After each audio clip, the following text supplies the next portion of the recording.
2024 में 2025 में पूछा था आंसर। और तरल और द्रव और गैस का दाब क्षेत्रफल पर निर्भर नहीं करता है। अगला अगला अगला, निम्नलिखित में से कौन सा धातु अल्युमिनियम से कम अभिक्रियाशील है? अल्युमिनियम से कम, देख लो ये अल्युमिनियम किधर, अल्युमिनियम से इधर जाने पर अधिक अभिक्रियाशील है, और इधर नीचे की ओर जाओगे तो कम अभिक्रियाशील है, कम अभिक्रियाशील। इधर जाओगे तो अधिक अभिक्रियाशील। तो अल्युमिनियम से कम मतलब नीचे की ओर होगा, नीचे की ओर होगा तो बताओ कौन हो जाएगा, what is the answer? Calcium आपका यहां है ऑप्शन, मैग्नीशियम आपका यहां, मैग्नीशियम आपका यहां है ऑप्शन, सोडियम आपका यहां है ऑप्शन, तो जिंक के एगो न बच गया जो इधर होगा कहीं, ये है। तो बता दो आंसर क्या हो जाएगा? Zinc is the right answer, zinc is the right answer. होगा क्या? अब देखो रिएक्टिविटी सीरीज को थोड़ा सा जान लो, सक्रियता श्रेणी। जब ये जो हम लोग कहते हैं सोना, चांदी, पारा, कॉपर, हाइड्रोजन, सीसा, iron, zinc, aluminium, magnesium, sodium और पोटेशियम, नीचे से ऊपर जाने पर रिएक्टिविटी बढ़ता है। हाइड्रोजन से अधिक सक्रिय धातु हो गया ये सब हाइड्रोजन से अधिक सक्रिय है, ये सब हाइड्रोजन से कम सक्रिय है। सबसे कम सक्रिय में आता है गोल्ड और प्लेटिनम वगैरह, गोल्ड, प्लेटिनम, चांदी, पारा, ये सब। और सबसे अधिक सक्रिय में आता है पोटेशियम, सोडियम, कैल्शियम, ये सब सबसे अधिक अभिक्रियाशीलता में आता है।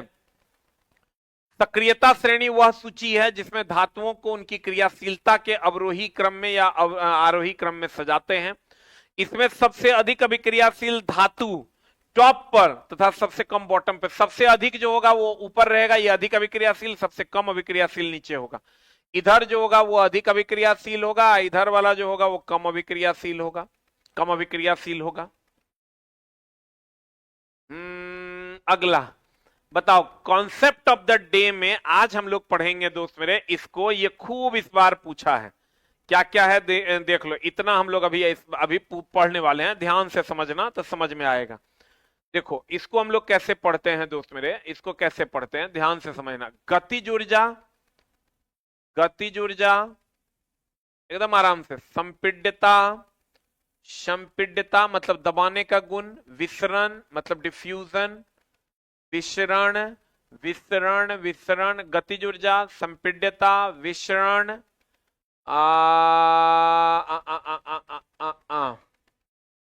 विसरण, इस सब जो होता है ये गैस का ज्यादा होता है, उससे कम द्रव का, और सबसे कम ठोस का होता है।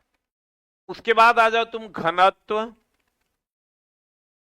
अब देखो विसरण, सबसे ज्यादा घुलने मिलने का गुण किसमें होता है? गैस में। स्थान सबसे ज्यादा गैस में होता है क्योंकि गैस के अणु अलग अलग होते हैं।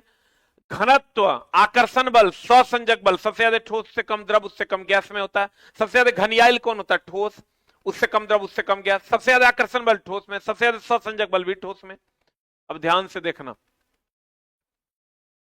ट्रेड का किताब दोस्त मेरे अभी अपडेट हो रहा है, नहीं अभी शायद अपडेट ट्रेड का सिर्फ इलेक्ट्रीशियन नहीं मिल रहा होगा या पता नहीं, देख लो मार्केट में। गतिज ऊर्जा देखो सबसे ज्यादा किसका? गैस का, उससे कम द्रव का, सबसे कम ठोस का। घनत्व सबसे ज्यादा ठोस से कम द्रव, सबसे कम गैस। अंतराण्विक आकर्षण बल सबसे ज्यादा ठोस में। अंतराण्विक स्थान सबसे ज्यादा गैस में। और प्रत्यास्थता या कठोरता सबसे ज्यादा ठोस से कम द्रव उससे कम गैस। स्वसंजक बल सबसे ज्यादा ठोस से कम द्रव उससे कम गैस। विसरण सबसे ज्यादा दोस्त मेरे गैस, द्रव और ठोस। ध्यान से देखो ये कौन कौन?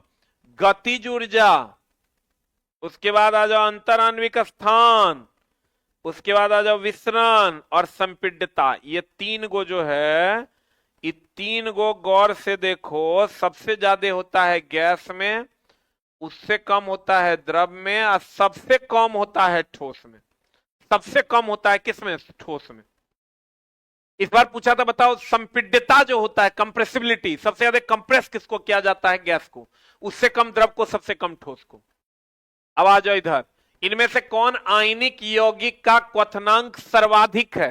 तो बताओ, चूना जो होता है वो जल्दी खोलता नहीं, एकदम पत्थर जैसा होता है, तो इसका क्वथनांक सर्वाधिक हो जाएगा। कैल्शियम क्लोराइड जो है निर्जलीकरण में यूज करते हैं, कैल्शियम क्लोराइड जो है निर्जलीकरण में यूज करते हैं, अर्थात नमी अवशोषक है ये, नमी अवशोषक है। कैल्शियम क्लोराइड नमी अवशोषक है, निर्जलीकरण में यूज करते हैं। NaCl का पीएच मान 7 है।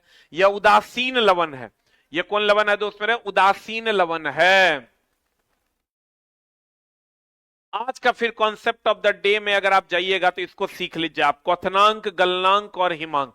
क्वथनांक जिस पर कोई चीज खौलता है, जिस पर खौलता है कोई चीज, जिस ताप पर खौलता है, ताप वह जिस पर खौलता है उसे क्वथनांक। जिस पर जमता है, जिस पर जमता है वो हो जाएगा हिमांक। और जिस ताप पर गलता है, जिस पर गलता है उसे कहते हैं गलन। जिस ताप पर खौलता है उसे क्वथनांक, जिस पर जमेगा उसे हिमांक, जिस पर गलेगा उसे गलनांक। और ये हमेशा ध्यान रखिएगा कि क्वथनांक की अगर हम बात करें, ठोस का ज्यादा होता है उससे कम द्रव का, और सबसे कम गैस का होता है। और अगर मजबूत बंधन है तो क्वथनांक भी ज्यादा होगा। देखो यहां से अगर क्वेश्चन पूछ दे, मजबूत बंधन